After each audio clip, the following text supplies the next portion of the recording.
Já estamos com 10 participantes. Enquanto a gente espera mais 2 minutos, porque a gente costuma ser rígido com o tempo, só não é rígido com o tempo de terminar, porque aí é o Instagram que é rígido com a gente, né? Mas, enquanto a gente espera o pessoal chegando, eu gosto sempre de lembrar das efemérides, e hoje, 27 de setembro, há exatos 80 anos, estava sendo assinado, o Japão estava aderindo ao Pacto Tripartite com a Itália e a Alemanha. Então, há exatos 80 anos, o eixo estava sendo definitivamente constituído. Já havia o eixo Roma-Berlim, aí Tóquio entrou no eixo, né? Então, só para lembrar dessa data, há exatos 80 anos, se eu não estou errado na matemática. Mas você sabe que tem dessa história, eu estava lendo eu vi uma versão só, então não significa que ela seja verdadeira nem que mude nada. Mas eu estava vendo em algum livro que, apesar de já ter a aliança, o Mussolini entra na guerra contra a França. Uhum. É uma teoria um pouco maluca, não muda nada da história da condenação ao fascismo, tal, etc. Mas em que a preocupação deles é que se eles não entrassem a favor da Alemanha, depois da França, os próximos a serem invadidos pelos nazistas era a Itália. Havia esse risco. Faz todo sentido. No final das contas, acabaram invadidos, né? No final das contas, acabaram invadidos. Eu estava pensando sobre isso agora, Hélio, e fica até para uma conversa depois. Olha aí, ó, olha a autoridade. Eu acho que a autoridade entrou, a Ive entrou aí. A esposa do Hélio. Mas eu estava pensando isso agora, pouco mais cedo. Se o Japão tivesse atacado Vladivostok ou atacado a União Soviética, em vez de atacado Pearl Harbor em 7 de dezembro de 41, talvez a história fosse diferente. Né?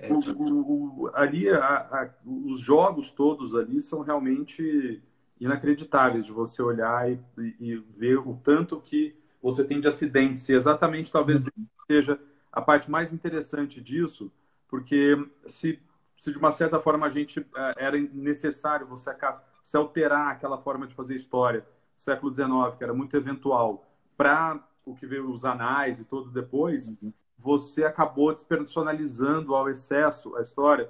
E aí de algumas interpretações que vem tudo um sistema, aquela coisa de infraestrutura, superestrutura, que você acaba, vamos dizer assim, diminuindo em alguns casos. E aí não é desfazer a grande questão do sistema, do grande movimento da sociedade, que é sempre pesado. Mas você também tem que ter algum espaço para alguma participação dos indivíduos, e particularmente, eu acho que é uma coisa que está sendo tratada tanto na história, para o acidente, para o equívoco. No militar você até fala, às vezes, o equívoco, mas a gente acaba transformando tanto, às vezes, histórias em sequências tão racionais, como mesmo os grandes poderes que a gente vê, os grandes estados estão na história, você tratá-los como uma capacidade de controle, de previsão, de manipular a história de tal forma, e quando você começa a olhar efetivamente o que vai acontecendo, é outro mundo, né? Exatamente. E ali são de erros. Não, diga. Não, era isso. E é um pouco a incerteza, você colocar também de volta da história o erro, o equívoco, a falha humana, o fato de que decisões de acaso podem ter alterado significativamente.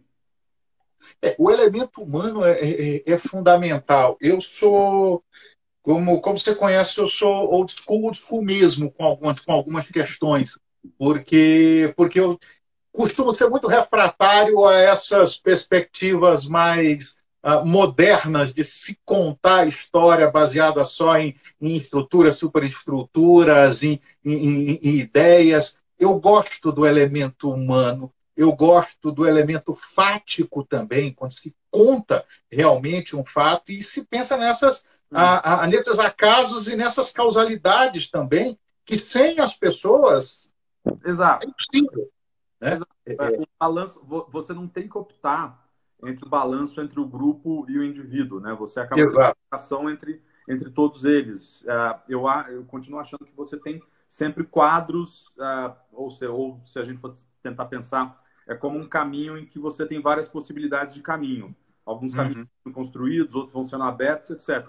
Então, você pode dizer que, olha, você tinha 3 caminhos, o 4º caminho não existia. Então, você poderia falar que ali você tem um elemento de estrutura definindo isso. Cultura, estrutura econômica, eu não consigo ver muito um determinando o outro. Eu acho que eu vou trabalhar mais como círculos cultural, político, econômico, que acabam interagindo um com o outro de forma muito forte.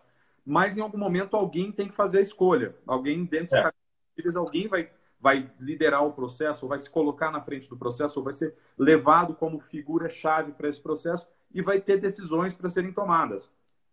Né? Mesmo que você possa dizer que o quadro inteiro levava para um tipo de decisão.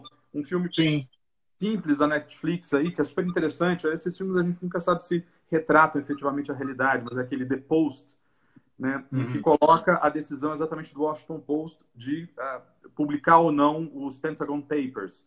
E ali você vê exatamente essa questão. Todo o contexto, todo o quadro que você poderia falar, que não depende do indivíduo, está colocado. Mas, ao final, você teve um elemento que era a decisão de publicar ou não, que foi para a dona do jornal e era a responsabilidade dela.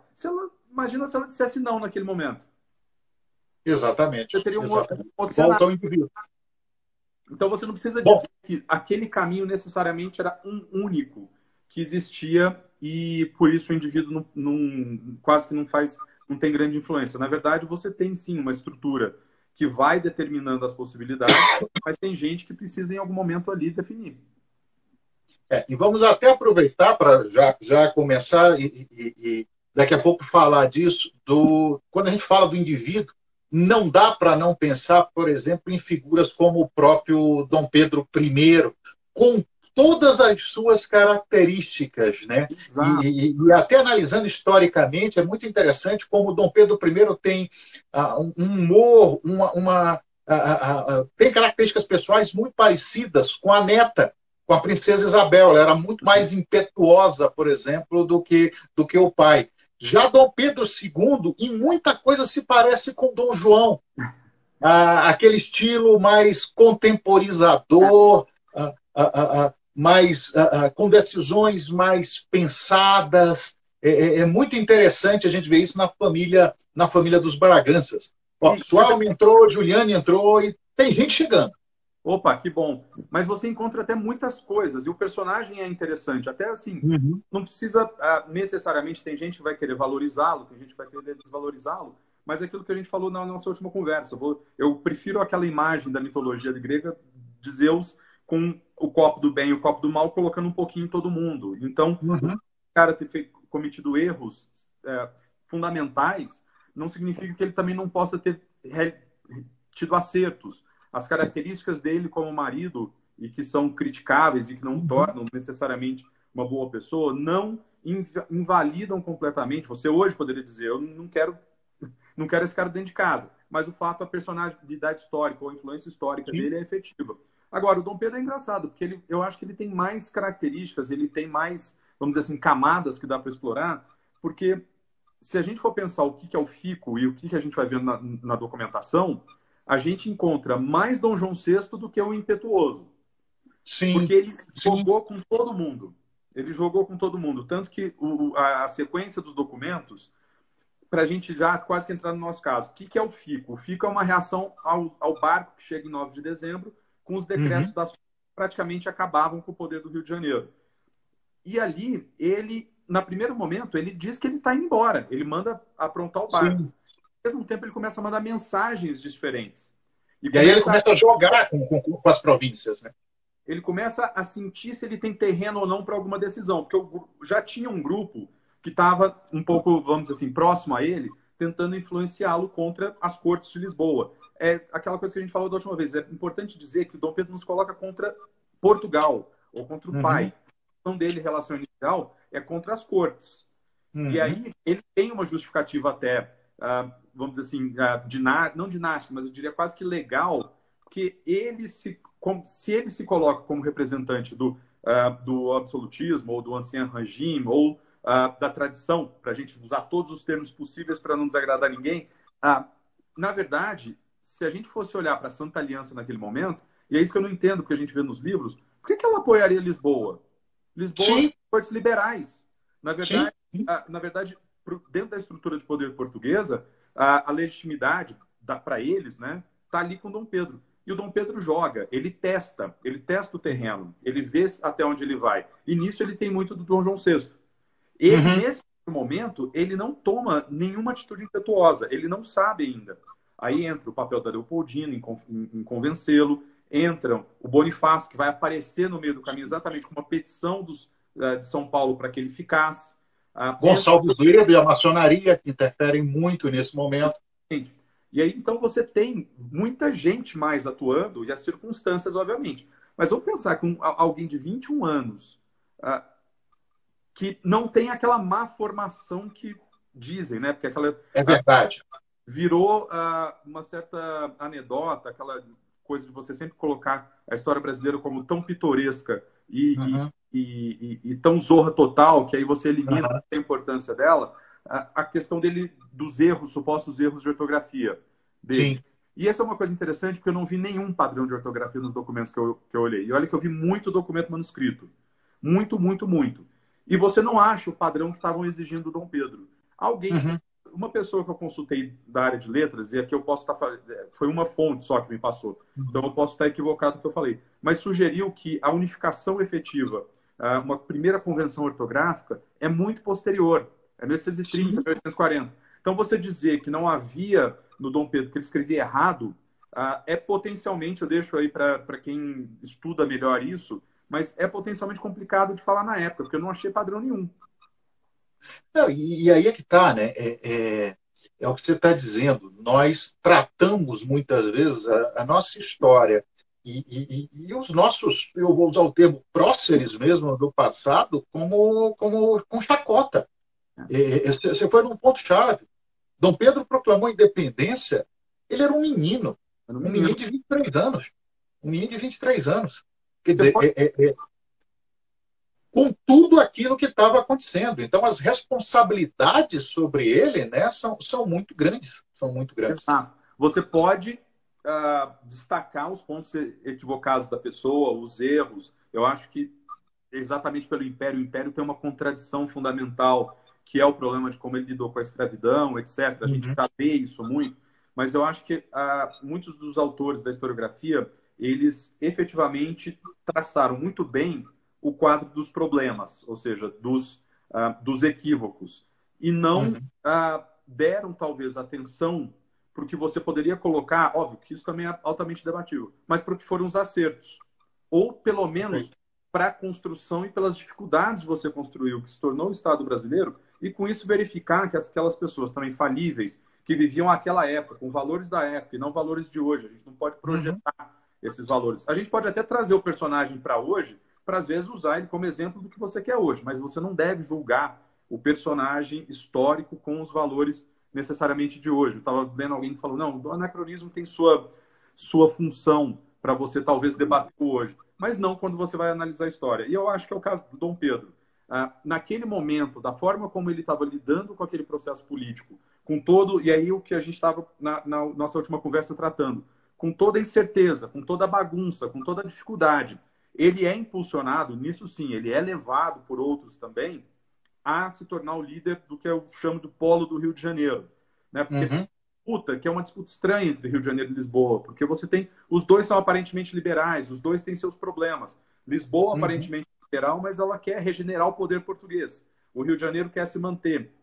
Mas Dom Pedro, quer queira ou não, no meio disso daí, ele cumpre, se a gente querer dizer que não é ele quem faz, mas ele cumpre o papel do líder.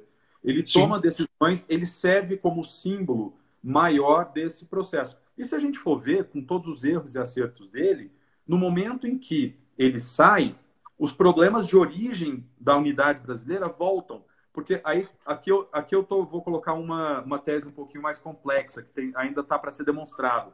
Mas que eu acho que os problemas que você encontra na regência, eles não são decorrentes já do Império do Brasil. Eles são os mesmos problemas de origem. Porque na hora que a gente estuda a independência brasileira, ou o que acontecia em 1820, dessa forma que você gera a guerra, e eu acho que o título que você colocou, a guerra civil, é muito importante, os mesmos problemas, eles ressurgem na saída do Dom Pedro. E se a gente conseguisse comprovar essa tese, significa que o papel dele, como, vamos dizer assim, para segurar essa unidade, é muito importante. Então, ele pode ser tratado com todos os problemas que podem ser, mas foi a pessoa que é responsável pela unidade do Brasil. Quem não gostar da unidade do Brasil não vai achar que isso é bom. Mas quem tem o orgulho do Brasil, ou vê positivamente o Brasil como um Estado, ainda que com todas as suas imperfeições, e com um grande débito com uma parte significativa da população. Mas ainda assim, a oportunidade do Estado, como o Brasil, desse tamanho, quinto maior, com essa economia que é a 10ª, etc., começa ali no Dom Pedro. Muito bom. Bom, já são... A nossa conversa flui tanto, Hélio, que já são 17h20 no meu relógio. Então, eu queria dar as boas-vindas a todos, agradecer a todos pela presença nessa nossa live de hoje. Agradecer o Hélio. O Hélio dispensaria apresentações, mas eu vou apresentar de todo jeito. O Hélio Franchini Neto, ele é diplomata de carreira, é historiador, é doutor em História pela Universidade de Brasília, mestre em Sociologia pela USP, professor de Política Exterior do Brasil do Instituto Rio Branco e é um dos grandes conhecedores do nosso processo de independência. Importante também lembrar que ele é o autor, está torto aí, mas você faz o exercício para interpretar. Isso, muito bom. Do Independência e Morte, que é um livro, na minha opinião, sensacional sobre a independência do Brasil. Inclusive, eu já estou sabendo de muita gente que já adquiriu o seu livro na semana passada, porque ficou ansioso para conhecer um pouco mais da história do Brasil de forma muito bem contada. Então, apresentar a vocês o Hélio, agradecer a todos por estarem acompanhando a nossa live. Eu estou vendo a Isis entrou aqui, Bia, Alexandre, a Suelma, Tânia, o pessoal está chegando. E o Paulo Roberto. E aí, nesse sentido, só fazer uma recapitulação, antes de passar para o Hélio, parecendo papo de sessão espírita. Na live passada, quer dizer, na vida passada, então, a gente falou um pouco sobre o processo de independência do Brasil. Se você perdeu a live passada, ela já está disponível no nosso canal no YouTube, Joanisval BSB. Você entra no YouTube, digita Joanisval BSB, tudo junto, BSB de Brasília, digita Joanisval BSB, tudo junto, e lá você vai encontrar uma série de lives, uma série de vídeos, onde a gente comenta sobre os mais diferentes assuntos, e temos o privilégio de ter a live da semana passada lá com Hélio Franchini, onde a gente começou a falar sobre o processo de independência. Deu tão certo a nossa conversa da semana passada que o pessoal pediu mais, porque a gente não chegou a entrar na guerra ainda. Não chegamos. E a papo de menino, a gente gosta de falar de guerra, né, Hélio? A gente gosta de falar desses assuntos. Então, só para recapitular, para que a gente possa entrar no conflito logo direto, a gente estava falando na semana passada da Revolução do Porto, em agosto, 24 de agosto, se não me engano, 24 de agosto de 1820, que gerou uma grande transformação no Império Colonial Português, no Império Português. Nessa época, a sede do Império era o Brasil, a sede do Império Português, que, por sua vez, desde 1815, desde dezembro de 1815, era o Reino Unido. Sempre é bom lembrar, Brasil e Portugal. Então, nós temos dois reinos aí, portanto, o Brasil já era, de fato, e até de direito, alguns diriam, uma nação independente. E o que acontece? Alguns diriam que Portugal é que estava numa posição inferior, quase se tornando, nessa relação, o polo mais fraco, né? E alguns até exageram, Portugal ia virar colônia novamente, mas de todo jeito a sede do reino estava no Brasil. E para a gente contextualizar e ouvir o Hélio agora, quando a Revolução do Porto acontece, os portugueses lá, depois ela se estende ao país inteiro, chega a Lisboa, as cortes que se estabeleceram propuseram uma constituinte, propuseram que o rei de Portugal, Dom João, que estava aqui, que não queria ir de jeito nenhum voltar para Portugal, propuseram a Dom João que assinasse a Constituição, jurasse a Constituição, que ele acabou fazendo, e começaram a pressionar o governo que estava aqui para mudanças importantes, entre as quais o retorno da família real. Primeiro falaram no retorno do príncipe herdeiro, Dom Pedro, depois pressionaram pelo retorno da família real, e por a criação de um Estado liberal, constitucional, em Portugal e no Brasil. E uma coisa que preocupou muito a alguns brasileiros daqui, o restabelecimento, na percepção de alguns, do pacto colonial. Ou seja, nós perderíamos, de fato, a nossa condição de Estado emancipado, independente, e poderíamos voltar à questão ao status de quase colônia. E aí, para passar a palavra para o Hélio, que aí eu deixo com ele, como é que estava a situação naquele momento? É bom lembrar que nós tínhamos vários Brasis. Nós tínhamos vários Brasis. Exato. Nós tínhamos o extremo sul, onde nós tínhamos a Cisplatina ali, que falava espanhol, inclusive. Nós tínhamos o sul, sobretudo com Rio, São Paulo e Minas Gerais. O Rio, naturalmente, depois se conseguiu a simpatia de Minas Gerais e de São Paulo, graças a Dom Pedro, a José Bonifácio e aqueles que estavam no Rio de Janeiro para trabalhar com isso.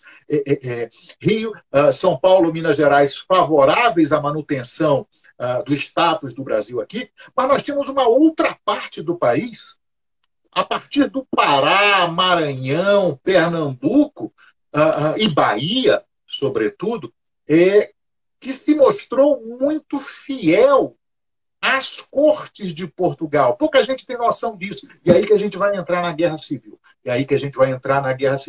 Porque quando as cortes impõem essas medidas para que o Brasil perdesse parte do seu status de reino, algumas partes do Brasil apoiaram isso, porque para elas era mais interessante continuar vinculada a Lisboa e não ao Rio de Janeiro. Então vamos falar de guerra, Hélio. Vamos falar onde é que essa coisa começa, e aí eu vou para 1º de janeiro de 1821, se não me engano, no Pará. Chega em primeiro lugar no Pará. Ou seja, a primeira notícia chega ao Pará. Mas o Pará, e óbvio, há uma adesão às cortes imediata. No Pará, você vai ter uma primeira chegada, mas com, vamos dizer assim, consequências muito locais. O grande momento é quando chega na Bahia. E na hora que a Bahia adere à Revolução, isso daí você já tem informação no Rio de Janeiro da Revolução do Porto, em que eles estão tentando correr, discutindo o que fazer, os conselheiros do rei, e sabendo que se não chegasse logo o governador designado, a adesão baiana mudava tudo. E aí eu acho que é isso que é interessante, João, que a gente usar o termo guerra civil, porque aí tem elementos para você tratar de uma guerra civil. Se a gente for pensar que a guerra civil é a erosão da estrutura anterior, não uma erosão completa, mas pelo menos a erosão da legitimidade e a busca por uma nova. E nesse meio, não só no plano regional ou dentro das regiões, você tem essa perda, vamos dizer assim, da cadeia de comando. Todo mundo tem que lidar ao mesmo tempo com os mesmos problemas. E surgem 2 projetos, 2 blocos, 2 polos que vão disputar a primazia. Dentro desse Estado, você tem uma guerra civil. E a partir daí, o que a gente tem, na verdade, é uma transformação dessa guerra civil numa guerra efetiva, que é no momento em que você tem a ascensão do Dom Pedro ao Império, ou seja, você cria uma nova soberania, porque até então, Dom Pedro não disputava a coroa com Dom João VI. Ele disputava a primazia, vamos dizer assim, ou ele disputava a política de como seria organizado o Império Português com as cortes. E esse é o interessante. Você mencionou como alguns países, algumas províncias tinham muito mais relação com Lisboa, tentaram permanecer em Lisboa. O conciliador maranhense, a Suelma, que nos está acompanhando aqui, ela também pode falar bastante disso. O conciliador maranhense, de 1822, ele começava com uma frase muito interessante, que era: quem desconhece ser mais interessante para as províncias do norte, do norte do Cabo de São Roque, obedecer antes a Portugal que ao Rio de Janeiro? E aí eles continuam e falam: pela direção dos ventos e correntes, pode-se ir a Lisboa e voltar, enquanto navegando para o Rio de Janeiro apenas se teria chegado a meia travessa. Ou seja, aquela questão que discutiu, não vamos entrar aqui, de como haviam muitos Brasis, a ideia do regional era tão importante. Exato, Suelmo. E eu acho que é isso. Para a gente entender essa outra independência, é você valorizar todas as regiões. É colocar de volta todo o país. Particularmente porque nessa época, se a gente for ver, o Nordeste era mais populoso que o Sudeste, gerava uma parte significativa dos impostos que sustentavam as cortes. Mais rico. Então, mais rico, o Norte tinha a sua importância também, e é nesse processo que você vai ter os diferentes Brasis, Pernambuco, que tinha objetivos políticos diferentes da Bahia, etc., e que você vai ter diferentes países, diferentes províncias e diferentes projetos. E esses projetos, óbvio, é interessante porque na hora que chega a Revolução do Porto, ela desfaz a estrutura anterior, e a primeira coisa que ela gera é um problema local, porque cada uma das províncias tem que se organizar. Tem que organizar um governo local, eleger os deputados para constituinte, tem que tomar uma série de atitudes, de medidas que ela não sabe se vai conseguir fazer sozinha ou não. Algumas províncias pedem, não foram mandadas obrigatórias, pedem às cortes o envio de tropas da Europa para garantir isso. É interessante, isso é interessante. As pessoas pensam que foi pacífico, mas Lisboa mandou tropas, se não me engano, para o Maranhão, não foi isso? Manda tropas para o Maranhão, as tropas chegam para a Bahia. Você tem uma concentração na Bahia.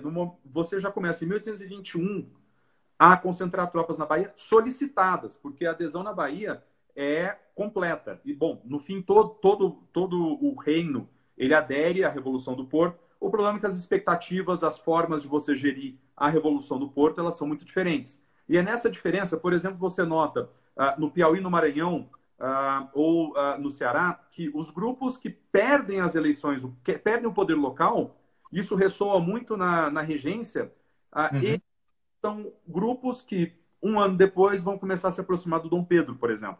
Porque essas regiões, elas têm muito mais ligação, de fato, com Lisboa do que com o Rio de Janeiro. Claro. E tem problemas com o Rio de Janeiro, tem restrições ao Rio de Janeiro. Vosch, eu já trago. A gente pode falar em mais ou menos 20, 25 mil soldados portugueses, ou não soldados portugueses, bom, todos eram portugueses, mas mais ou menos 20, 25 mil lutando pró-Lisboa. Pró-Lisboa. É importante chamar atenção para isso, e o caráter da Guerra Civil. Todos, naquele momento, eram portugueses. Todos, naquele momento, eram portugueses. E você tinha gente brasileiro, nascidos no Brasil, portugueses nascidos no Brasil ou portugueses nascidos em Portugal, que eram pró-Lisboa ou pró-Rio de Janeiro. A Guerra Civil começa entre Lisboa e a influência de Lisboa e o Rio, não é isso?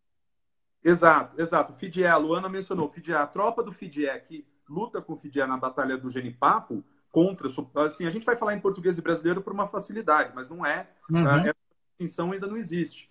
Mas a tropa do Fidié é essencialmente da terra, é essencialmente local. Os prisioneiros que ele faz depois do combate no Genipapo, ele incorpora nas tropas dele para levar para Caxias, que depois vai ser cercado. Então, só para ilustrar o pessoal que talvez tenha dúvida, a Batalha do Genipapo aconteceu ali perto de Campo Maior, não é isso? De Campo Maior. Perto de Campo Maior, no Piauí, e é um evento muito interessante da história da independência, a Batalha do Genipapo. Eu acredito que a gente tem até tempo de comentar 3 minutos sobre essa batalha, porque dali eles vão para o Maranhão, o Suelma. Vão cercar Caxias, que era, depois de São Luís, a cidade mais importante do Maranhão. Né? E só para brincar com o pessoal do Piauí, lembrem-se que Caxias está a 80 quilômetros mais ou menos de Teresina, então Teresina fica na Grande Caxias, tá? Só para ilustrar, porque ele não é de Caxias, então é por isso que eu estou chamando a atenção para esse detalhe. Já tem, sim, mercenários, foi perguntado. Houve sim, particularmente no caso da Marinha, houve uma tentativa de recrutamento, mas são casos interessantes, porque alguns dos estrangeiros que participaram nessas batalhas, nessas operações, não necessariamente foram contratados, mas permaneceram, ficaram aqui. O Labatu, que é tão controverso na história da independência da Bahia, como tratam lá no Estado, ele, na verdade, já estava no Rio de Janeiro, ele tinha combatido na América Espanhola, estava no Rio de Janeiro, e ele é contratado, ele volta a combater muito depois, e ele morre no Brasil. Ou seja, a gente não considera o Labatu brasileiro.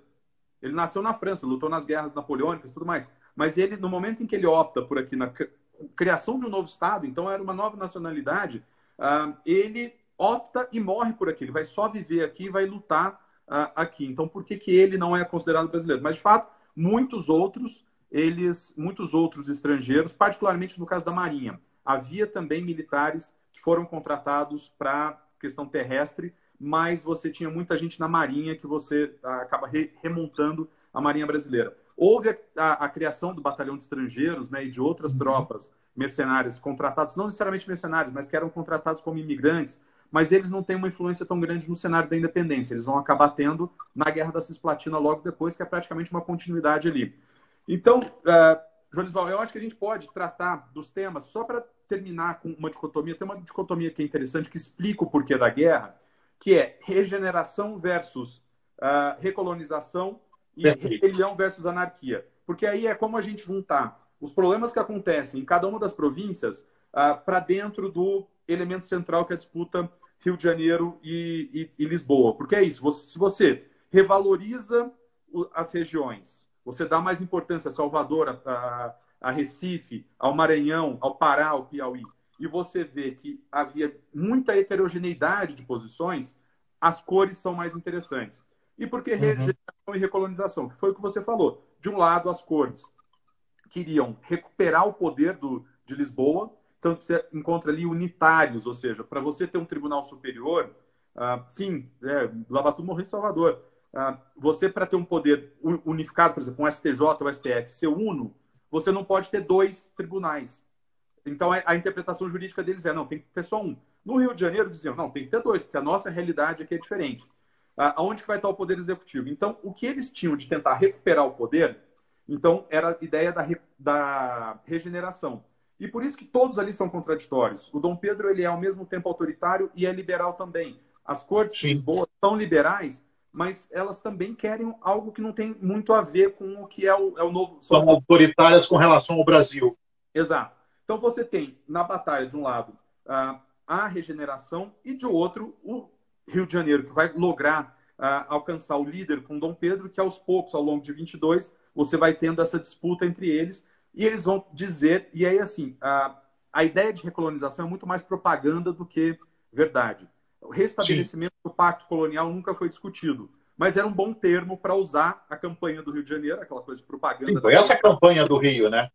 Exato. Então, a ideia de recolonização pegou. E é essa disputa que a gente pode ver do outro lado, que é a ideia de que Portugal começa a ver quem fica do lado do Rio de Janeiro como rebelião, e a declaração de rebelião é oficial, ela acontece em 1823. E isso é interessante porque você declarar rebelião é uma declaração de guerra. É você poder usar a tropa militar. Quando você decreta em 1817 a rebelião, você usa o militar. Então, essa decretação é quase que a declaração de guerra de Portugal. E a anarquia é a grande questão de como estavam as províncias exatamente nesse clima de guerra civil, em que não apenas aos poucos você tem a disputa Rio de Janeiro, Lisboa, mas também você tem disputas internas de estruturação do poder interno. A Bahia é o caso que começa com uma guerra civil, porque são todos aderentes à Revolução do Porto. Mas a partir daí, poxa, obrigado, Jorge.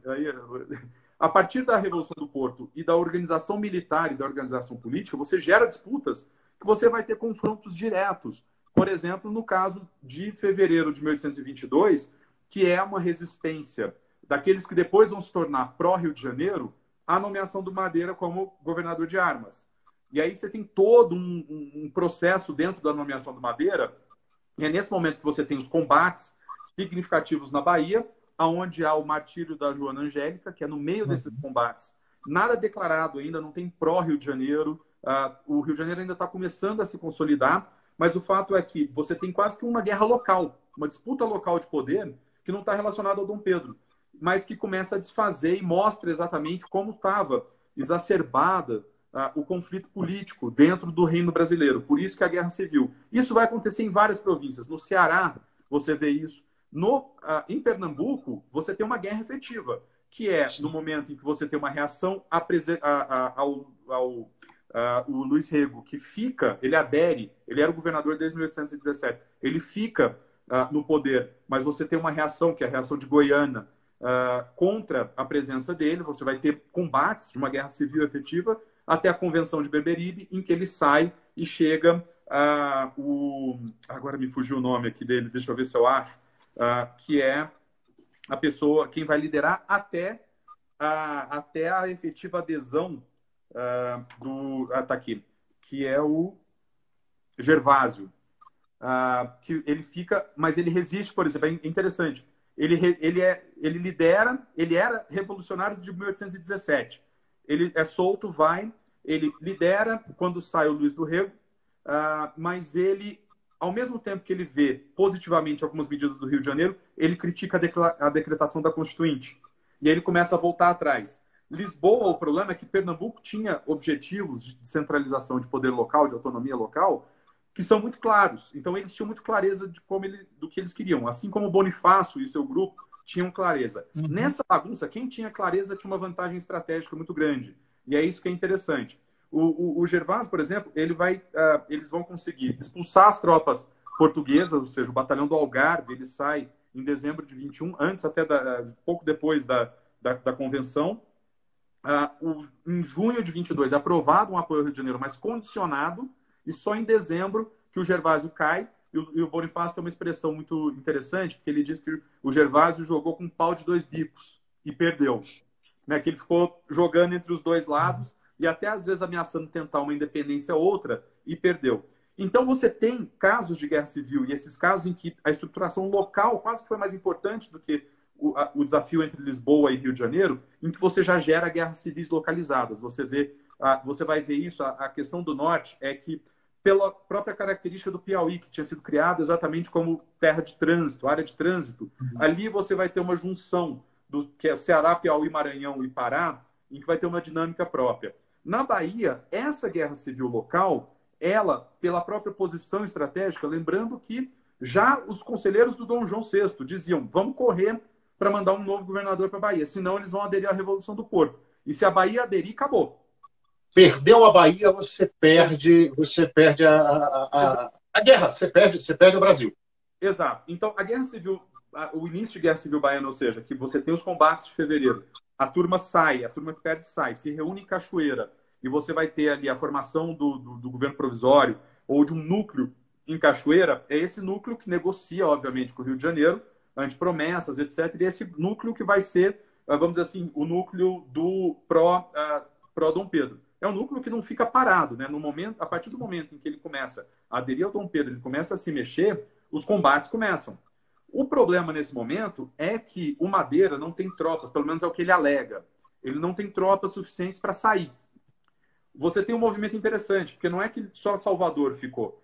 O Madeira tenta se concentrar em Salvador e expulsa todo mundo que está contra ele. E, ao mesmo tempo, você vê os relatos de muita gente que era pró, o que depois vai ser pró-Lisboa, que começa a ter que sair do interior da Bahia e se concentra em Salvador.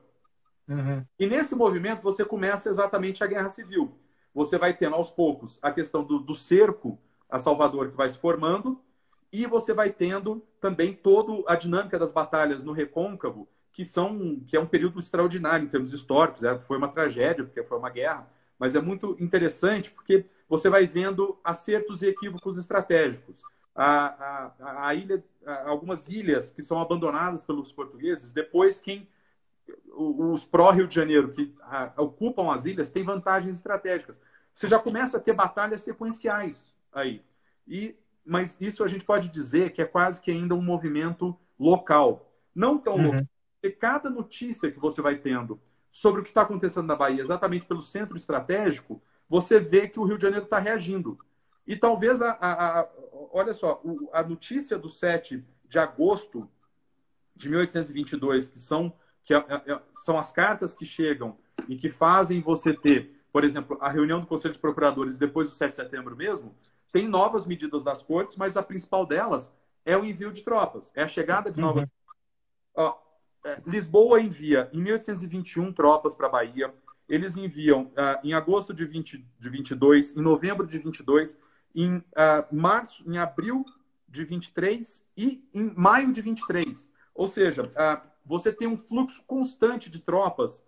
Óbvio, para outros lugares, no Maranhão e no Pará, você tinha a Marinha que chegava regularmente a um reforço. O FIDE chega no Piauí no começo de 23, mas aí ele organiza a tropa local. Na Bahia, você tem algo muito diferente, que é um fluxo constante. Ali foi feita uma eleição para você combater ali.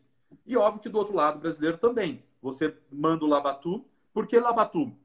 E aí, olha só como essa questão do Dom Pedro. Ele não queria ninguém com conexões locais. Interessante.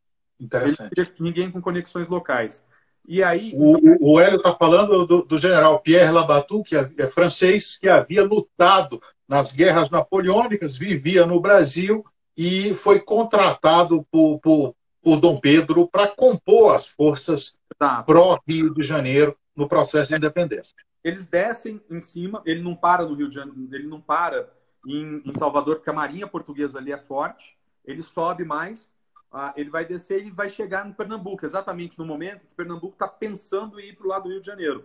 E esse é o grande exemplo, que nesse momento, não só você tem um apoio ao Labatu, mas você tem, vamos dizer assim, você junta tropas ali para irem para a Bahia. O Labatu, ele corre na frente dessas tropas para chegar, ele chega um dia antes da Batalha de Pirajá, que são ações do Madeira tentando retomar a iniciativa. Ele recebe os reforços e aí ele passa para ação. E ele vai ter várias ações entre novembro e praticamente novembro de 22 e dezembro de 23, em que ele tenta romper o cerco. O Labatu, ele consegue chegar, vem um batalhão pernambucano, então ali na Bahia você começa com uma guerra, vamos dizer assim, baiana, mas você passa para ter uma guerra nacional. A linha esquerda, a linha direita é de pernambucanos, a esquerda é de baianos, o centro, a partir de fevereiro de 23, vai ser ocupado pelo Batalhão do Imperador. Então você tem quase que uma confluência nacional que não logra, obviamente, romper com o cerco. Porque vamos dizer assim, o Madeira é muito eficiente no cerco, mas aí o dia a dia das trincheiras, os relatos são fantásticos. O Madeira, ele é eficiente porque ele se abastece pelo mar. Ele evacua, ele declara Salvador praça ocupada, evacua os civis e fica para batalhar. No momento que o Cochrane, com a esquadra brasileira, ele chega, a primeira batalha não acontece porque os portugueses se recusam, os marinheiros de origem portuguesa se recusam a lutar. E aí é uma coisa incrível, porque o Cochrane faz uma manobra naval fantástica, corta metade da esquadra portuguesa, mas ele está sozinho. Aí ele tem que fugir. Depois ele faz uma incursão no Porto de Salvador, sozinho, com uma nau, em que cria tal susto no pessoal, que aí o Madeira diz, agora não dá mais. Se rompeu o mar, está na hora de ir embora. Ele vai tentar ir para o Maranhão, para o Pará. Só que aí tem marinha brasileira acompanhando ele e ele precisa seguir. Então, você tem na Bahia o centro, em que você joga tudo. Você tem essa Esplatina lá embaixo, e essa mereceria quase que uma live nossa inteira. Podemos pensar nisso. Lá, as tropas já estavam lá, elas se dividem. Tem a influência também da população local, de Buenos Aires, mas as tropas, é um cerco parecido, mas ele não é tão... os combates não são tão intensos, não há tanta mortalidade, por instrução do Dom Pedro, só para cercar e manter. Lá em cima no norte, vai ser interessante exatamente porque você vai ter uma dinâmica em que você tem o Maranhão e o Pará de um lado, o Ceará e um pouco do Piauí, aos poucos vai aderindo a Dom Pedro, e é nessa que o FIDIE, que está em Oeiras, que é a capital, ele chega a notícia de que Parnaíba, lá no norte, aderiu ao Rio de Janeiro, ou aderiu ao Dom Pedro, não ainda como independente, porque a notícia chega depois, mas adere ao Rio de Janeiro. Ele sobe, ocupa Parnaíba, que está vazia. Em dado momento, as forças piauienses e cearenses se juntam e voltam a entrar para o Piauí. E é nessa que o FIDIE sabe também, ele tenta descer de volta para Oeiras, porque Oeiras também vai se revoltar, e ele subiu. No meio do caminho ele encontra o pessoal. E aí ele encontra o pessoal, que é a Batalha do Genipapo. Até tem um videozinho no YouTube que mostra essa movimentação. A posição original dos pró-Rio de Janeiro, eles saem dessa posição e o FIDIE ocupa. E na hora que eles tentam retomar, que você tem um grande elemento da batalha. A questão se depois roubaram a bagagem ou não, porque ele ganha, mas não leva. Né? Ele mata muitos brasileiros, mas não leva. Mas se roubaram a bagagem ou não, é um elemento pitoresco, não necessariamente é verdade. Ele relata que ele consumiu todos os insumos que tinham. E aí ele resolve exatamente a pedido de Caxias, que estava começando a sofrer os problemas, ele volta para Caxias. Inclusive com uma parte da tropa dele que tinha acabado de combater ele. Porque os prisioneiros ele não mantém como prisioneiros. Ele incorpora. Ele transforma em tropa sua. Isso. E aí, todo esse movimento vindo do Ceará, um pouco de Pernambuco, que também vai mandar algumas tropas. Pernambuco está lutando mais na Bahia, mas vai mandar. O que você vai tendo ali no Parnaíba é uma invasão de pelo menos 3 pontos. E que vai gerar, exatamente, o cerco de Caxias, que é muito imperfeito, mas quase no finalzinho. Nós estamos falando de junho, julho de 23. Olha só a distância que a gente está do 7 de setembro. Você consegue fechar o cerco com mais de 10 mil soldados. Imagina 10 mil soldados transitando o Ceará até ali para fechar. Mas você tem movimentos também por cima. E no momento em que você está com Caxias cercado e você consegue ocupar Guajará-Mirim, que também é no Rio, e quase que no movimento outro, que está o Cochrane chegando também em São Luís, aí você já não tem mais jeito. Aí São Luís é aderida, né, ao Império e Caxias depois, Caxias 4, 5 dias depois.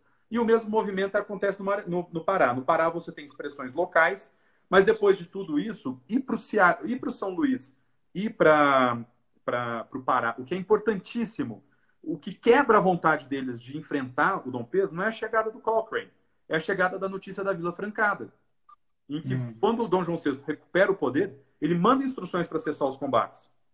Os combates não cessam necessariamente, mas a movimentação de resistência de São Luís e particularmente de Belém, ela se desfaz com a Vila Francada, ela acaba, você não tem nenhum motivo. O problema é que essa forma como essa adesão é feita, ou como termina esse combate ali em julho, agosto de 23, você não tem garantias de uma adesão firme ao Dom Pedro. Por isso que eu falo que as regências são parecidas com os maus de origem, porque você vê essas guerras civis pululando para todos os lados nas províncias, um movimento, depois da Bahia, meio que nacional, mas ou guerras de procuração, que é o caso do enfrentamento na Batalha do Genipapo, mas que você não tem uma chegada efetiva desse império, desse novo império. Então, aquelas contradições do Pará, por exemplo, os caras simplesmente abandonaram. Assim, olha, teve a Vila Francada, tá bom, eu vou eu caio. Só que ficou completamente mal grudado, né, vamos dizer assim.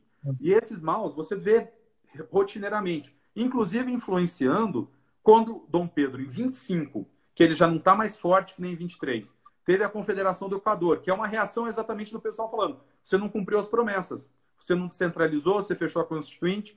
No Maranhão e Pará, é muito frágil. Você tem os relatos da fragilidade. Aí você tem relato que, em dado momento, o Bolívar, na ideia dele de invadir o Brasil, ele queria invadir para Mato Grosso para chegar no Maranhão, porque aí você desfazia.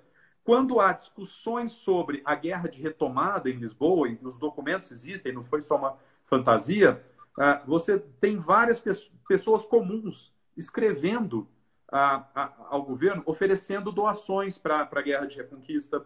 Tem um que diz que o Maranhão e o Pará estão prontos para voltarem ao seio de Portugal, e, aliás, ele poderia ajudar muito ocupando um cargo público ali. Então, tem um pedido de emprego.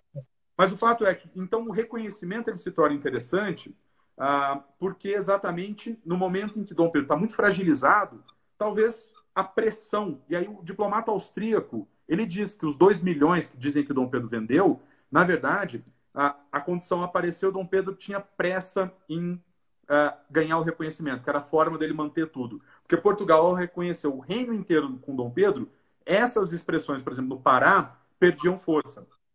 E aí tem uma questão, foram guerras internas? Sim, mas depois elas começam a ganhar um sentido nacional, que é exatamente isso. Por isso que é interessante falar de uma guerra civil à independência, porque são guerras civis que aos poucos vão sendo incorporadas, como se a guerra nacional, que é a guerra que gera a independência, ela fosse se expandindo e juntando todas as demais. E por isso que você pode falar de uma guerra de independência e não de guerras da independência.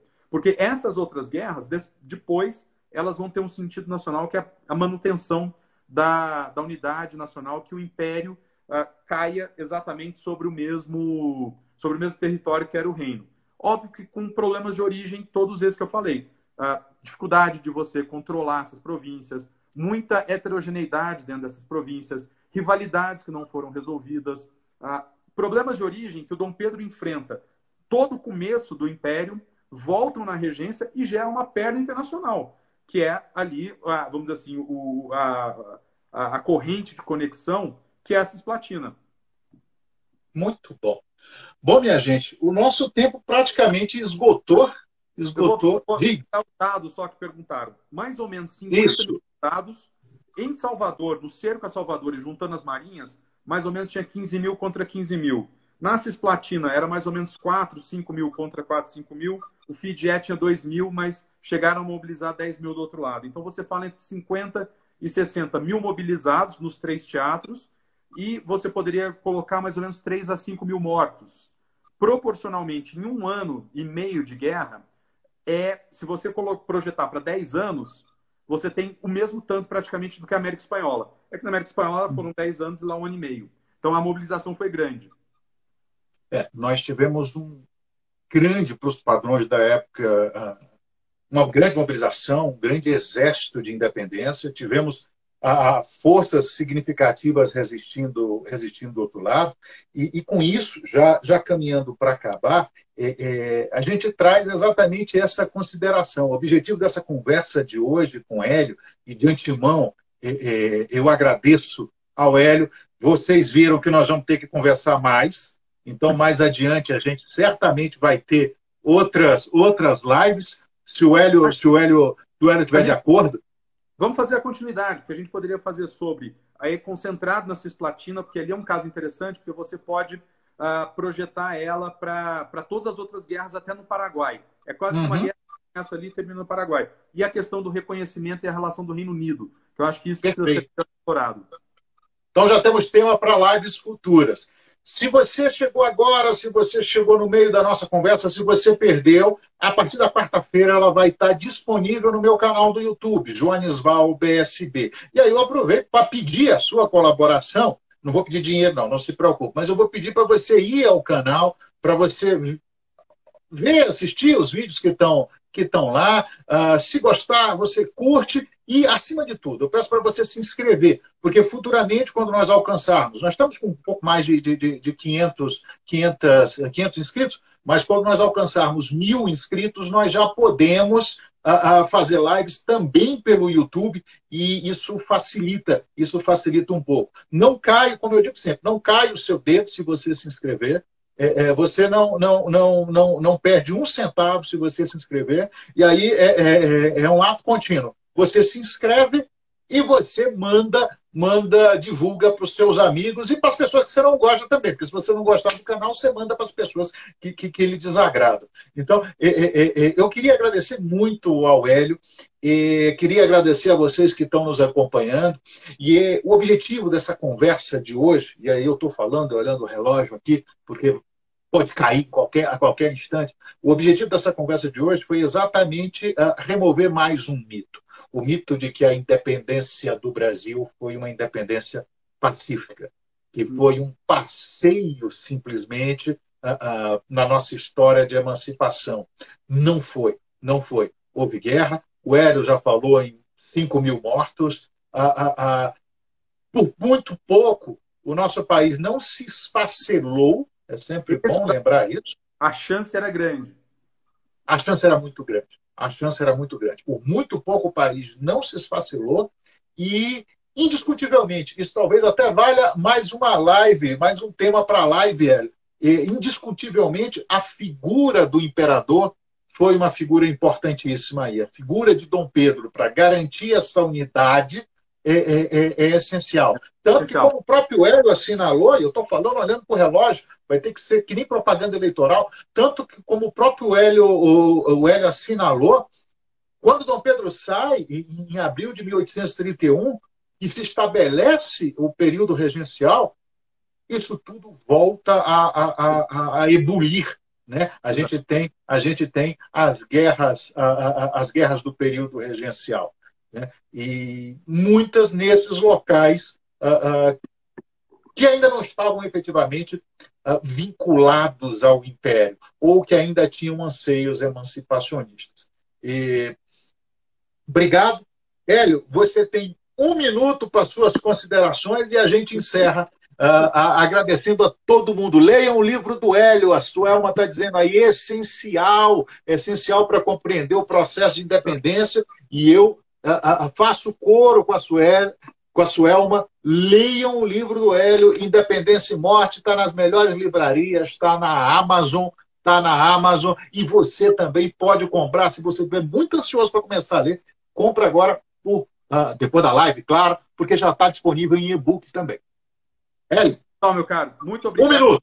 Aqui. O legal de você conhecer essa história mais rica, mais complicada, é você conhecer o ruim e também o que pode ter sido bom. A gente precisa ter mais conforto, talvez não conforto, mas tá em melhor paz com a nossa história, porque a história que a gente aprendeu era muito difícil de ser engolida. E talvez vendo os erros, os acertos, as confusões, a gente consiga pensar melhor o futuro do país, olhando para que foi esse passado. Eu acho que é isso que eu queria fazer em outros temas também, mas agradeço demais a presença de todo mundo que assistiu e sempre a oportunidade de conversar com você, meu caro. Um abração mesmo, valeu!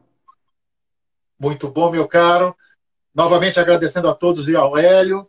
Até a semana que vem no mesmo bate-horário, no mesmo bate-canal, precisamente às 17 horas do próximo domingo, para a gente tratar de mais um tema interessante sobre a história do Brasil, história geral, ou continuar falando de independência. Eu espero você, divulgue. Um abraço a todo mundo aí. Tenham uma ótima semana.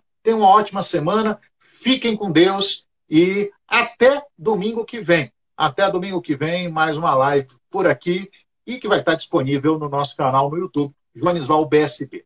Abraço, obrigado, Hélio. Até a próxima, nós vamos continuar conversando. Até a próxima. Valeu, meu caro. Tudo de bom. Até logo, pessoal. Abraço.